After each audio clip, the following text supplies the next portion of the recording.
Hi, this is Sonia Doucette. In this video I'm going to show you how to use the Rydberg equation to determine the wavelength of light emitted when an electron falls from a higher energy level to a lower energy level. The question is, what wavelength of light is emitted when an electron falls from n equals 4 to n equals 2 in a hydrogen atom? So what this would look like, so here's our n equals 4 energy level. Here's n equals 3, and then a little bit further away would be n equals 2. So the electron is up here to start, and then it falls from n equals 4 to n equals 2. So we want to find out what wavelength of light is emitted when that happens. So we can call this the initial energy level, E sub I, and we can call this the final energy level, E sub F. So what we want to find is the change in energy, because according to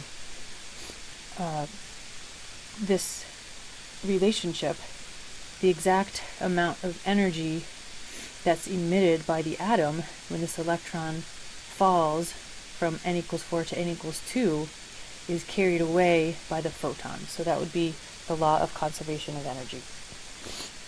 So what we would say is the change in energy is going to be equal to energy final minus energy initial. So according to quantum theory, for a hydrogen atom, the energy of an electron in an orbital with quantum number n is E sub n, so energy is equal to negative 2.18 times 10 to the negative 18 joules times 1 over the energy level n squared.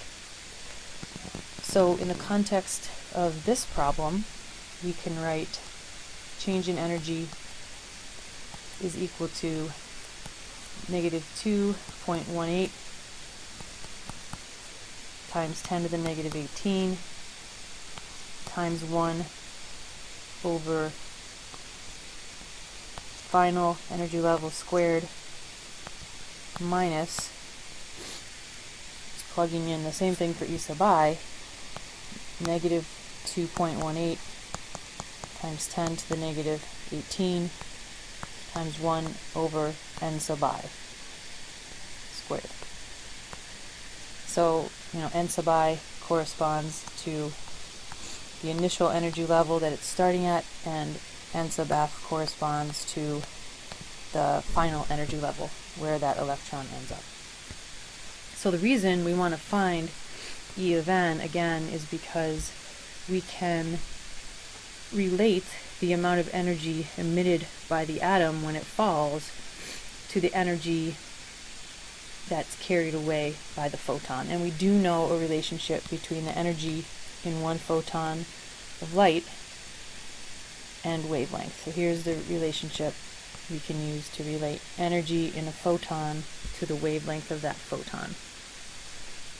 So what we can do is first calculate delta E by plugging in the appropriate n values here and here, and then once we know delta E, we can solve for the wavelength. So let's find delta E first. So what we need to do here is plug in the values, and we can simplify this equation. Let's do that first. Delta E, and we're just going to take these terms out and put the rest in parentheses because it's the same term. So you can say 2.18 times 10 to the negative 18 multiplied by 1 over n sub I squared minus 1 over, sorry, let me erase this, it should be n sub f for that first one. So 1 over n sub f squared minus 1 over n sub I squared. Now we only have to type the 2.18 times 10 to the 18th into our calculators once. So let's plug in values for those n's. We're just rewriting the equation to be clear. So 1 over n sub I, so n sub I is going to be the initial, n sub f rather, I'm sorry, n sub f is going to be the final energy level, so it's where the electron ends up, so that's going to be n equals 2, you want to square that, minus 1 over n sub I, which is where the electron initially started before it emitted the energy, so that's going to be 4 squared. Do the math there, and you're going to end up with negative 4.0875 times 10 to the negative 19. So what you're going to notice here, and this is in joules, what you're going to notice here is that you have a negative sign, and that seems weird because now we're going to plug this number in for the E here, and that would give us a negative wavelength. But what you have to do is realize again that the energy emitted by the atom, which is what this is transferred directly to the photon.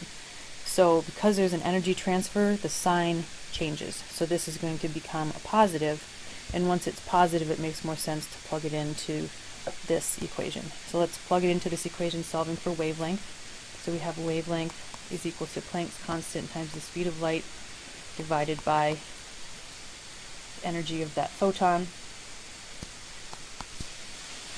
Planck's constant 6.626 times 10 to the negative 34, and this is in joule seconds. Speed of light is 2.998 times 10 to the 8th meters per second divided by energy. So again, we're plugging in the positive value, 4.0875 times 10 to the negative 19 joules. Joules cancel, seconds cancel, it makes sense to be left with meters, so let's do the math here. And when we do the math and round to the correct number of significant figures, which is going to be 3, we're limited to 3, we're going to get 486 meters. And when you convert ultimately nanometers, 486 nanometers, once you do the conversion from meters to nanometers by saying that in every 1 meter there are 10 to the 9th nanometers. And that's it.